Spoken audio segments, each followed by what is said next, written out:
Our own objective is to ensure that in the next few years, Nigeria stops fuel importation. And that is why we're here, to see the extent of work done. And we're satisfied with what we have seen here. From what we have seen here, Port Harcourt will come on board by the end of the year. Warri will start by the first quarter of next year. And then Kaduna will come on stream towards the end of next year. If we add that together with Dangote Refinery, we'll be able to, stop fuel importation that is taking, substantial part of our forex. And Nigerians, can now have the benefit of having, the benefit of food deregulation. And the idea is to ensure that we, complete these refineries, on time. And that is why we're here today. And we're satisfied with what we're doing here. Yeah, Port Harcourt Refinery by the end of the year, when it comes, on stream, we're producing about 54 to 60,000 barrels per day.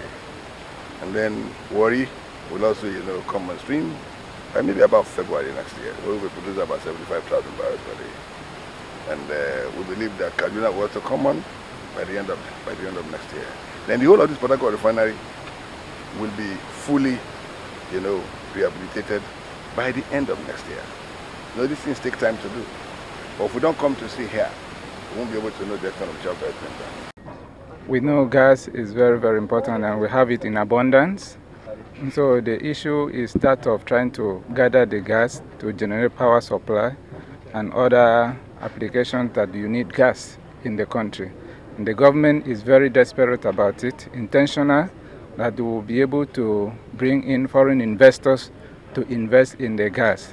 And of course, to try and stop gas flaring, in which case there is a policy to stop that, and they are complying with what we have received, the brief we have received today. There is hope for Nigeria that gas flaring will stop and gas generation will increase, so that we have uninterrupted power supply in the country. So I am comfortable with what we have seen. The improvement is there, and they are dedicated to the work. Why we are here is that Mr. President has declared that there should be hope, renewed hope for Nigerians, and we don't need to stay in the office, rather to come out and see and give them the encouragement. If what we are seeing is not encouraging, then we speak out. But what we have seen today, there is a great deal of encouragement that Nigeria will have a better deal by tomorrow.